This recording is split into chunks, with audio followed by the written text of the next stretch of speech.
Hey everybody, this is Perch, and let's talk division for a moment. And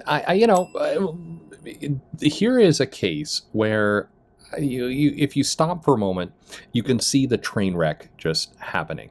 So where did this all come from? So Diamond Comic Distributors, they've got a weekly online show, Previews World Weekly, and it's a good one. I've had some members of that on my show as guests before. They're good stand-up people, and it's cool. And they ask a question. They say, hey, comic book fans, there's been an ongoing debate about Captain America lately, so we wanted to ask your take. Are you tired of seeing stories where Steve Rogers loses faith in the U.S.? Or do you think it's more than appropriate? Let us know in the comments. We'll pick the best answers and highlight them on Wednesday's episode of PWW Live. That's a reasonable question. I think I did a show talking about that, and I think it is an individual choice, which is how it's framed here. Are you tired? I like the way they did it. Are you tired of seeing stories where Steve Rogers loses faith in the U.S.? I think you could have also said, are you tired of seeing stories where Tony Stark may turn back to alcoholism? Or are you tired of seeing stories where, Batman's paranoia has gone too far and now he's caused trouble for himself? I mean, there's some tropes in comics that they go to over and over and over. This has nothing to do with whether you're Republican or Democrat or whatever it happens to be. It's a tired storyline. Okay. And I think here, what could be controversial about that?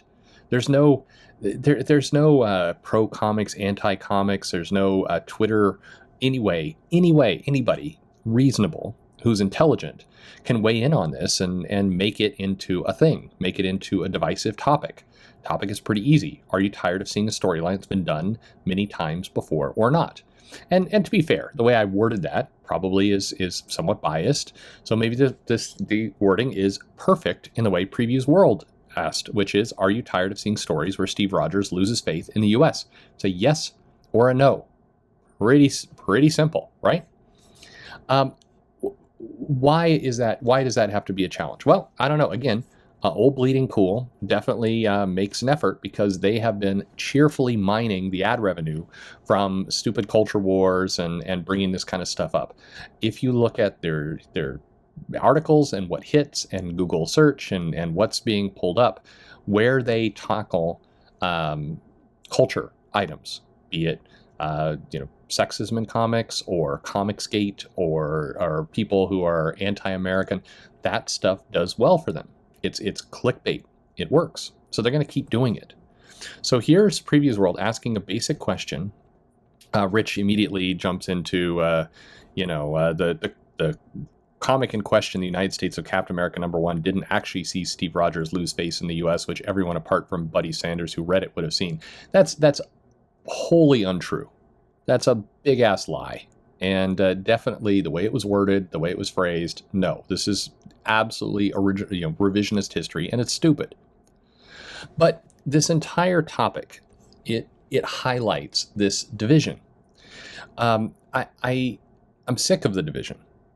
And I think that with comics, there's no place for it. There's no need for it. We don't need to go to battle with each other. But I'm surprised by how many people are super willing to go ahead and jump on to this idea that there are two sides, you're with me or against me, and we got to fight. Why is that? Why is that who we are? Why is that where we are? Again, none of it is necessary. None of it is important, but people keep doing it. There's a Brian Edward Hill who I've had on a guest. I respect him a lot. I really like his writing. I like everything else. He and I, there was a thread, we were going back and forth, and he mentions in it, I think we're talking about America now.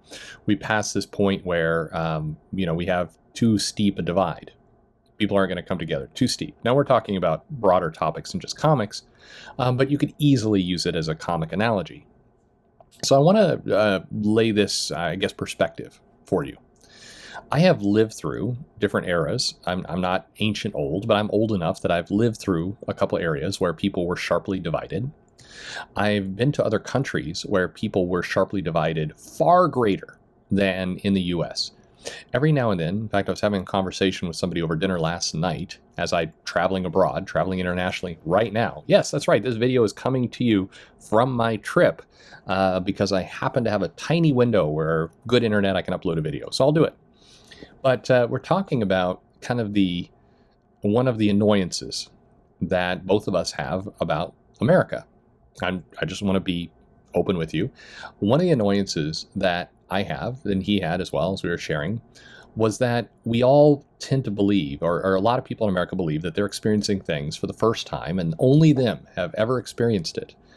And it's particularly annoying when people talk about other cultures, other countries doing it better than us or being better than us.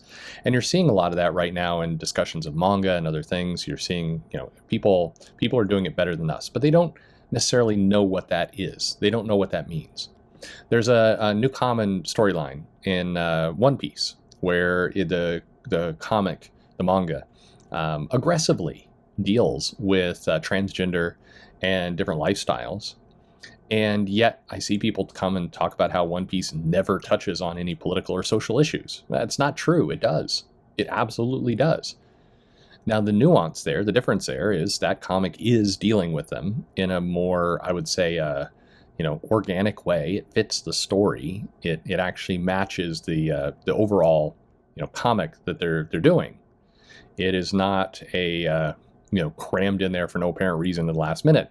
And that's where, a lot of U.S. comics, when they tackle those issues, it feels like somebody's just trying to shove, some idea that they read on Twitter into a comic book. And they don't set it up. They don't figure out how it fits into the story. There's no, delicacy to it. There's no story behind it. It's just like, here you go. And they cram. But I've seen worse division than what we're currently experiencing right now in the U.S. in other countries. The difference being, and this is kind of my struggle, and it's why I'm irritated with this, previews world and kind of what's going on with comics, is that unlike other times and unlike other countries, we have a lot of people who seem to have a vested interest in getting the two sides to fight. They don't want there to be any kind of understanding. They don't want there to be any kind of unity. They want the two sides to go at each other. Why? Because, like in the case with Rich here in Bleeding Cool, it's ad revenue. But in other cases, it's attention, it's clicks, it's highlights. People have a vested interest in division. And so they're going to encourage division. They're going to tell you that there's no reasoning with the other side. The other side is evil and bad, and they're out to get you, and they're the worst of the worst of the worst. Look at in comics how many people immediately jump to Nazis. Those people are Nazis. Those people are literal Nazis, which is just that's the most comical of all insults. Then you throw literal in there, it makes no sense. None of this makes any sense. But look at how quick people use that term. That person is a Nazi. One of the worst things in all of humanity. One of the worst, ideologies that we've experienced over the last 200, 300 years. Nazis. Is the person who's commenting about how they like Power Girl's boob window costume? We're gonna label that person a Nazi? It's insane. I'm sorry, that's just absolutely insane. But the key here is none of this makes a single better comic. Asking the question, are you tired of seeing stories where Steve Rogers loses his faith in the U.S., should generate a conversation around, hey, what stories should there be with Captain America? Or why do some of these tropes get overdone over and over and over again? Or, what new thing is going to be told in this one? Not, well, let me split hairs here and explain to you how it's not quite exactly that Steve Rogers is losing faith in the U.S. It said he's doubting the dream, and that's not exactly the same thing as losing faith because blah, blah, blah, blah, blah. Shut the fuck up. Look, none of this helps. None of this improves comics. Going to war with each other, being divisive, and convincing ourselves that the division is unhealable, unsolvable, is garbage. And look at the amount of people who come in and will say things like, Perch is a fence sitter, or all that kind of stuff. These are people who are brainwashed into stupidity, who are basically determined, no, we're committed to division. We're committed to saying there's one side and there's another side, and nothing, you're either 100% with me or you're 100% an enemy, the end. Please, somebody tell me how any of that makes a better comic. How does that make a good story? How, for that matter, how does it even get you to enjoy a comic? Do you even care about the comic anymore? Or is it frankly just way more exciting to push this narrative of two online culture warrior sides going at each other? No, we are not so divided we can never come back together. That's ridiculous. Throughout the course of humanity, we've seen lots of resiliency, we've seen lots of change, and we're going to continue to see lots of change. There is no such thing as we're done forever, and this is the worst it's ever been. This is hysterical talk. It's not necessary, and we shouldn't engage in it. So anyway, I hope everybody's doing well. I'm on my travel. I'm having a decent time, working hard, like I always do. And thank you everybody for listening. And I've tried to put up some fun content. So hopefully over the last couple days with the interviews and everything else, you've had a good time. Try and entertain you. That at the end of the day, I want to entertain you. I want you to enjoy comics. That is why you're here. Not to poke and get people so stirred up so I can gain off of it. Just want you to have a good time. Whoever you are, whatever you like. The end. Thank you for listening.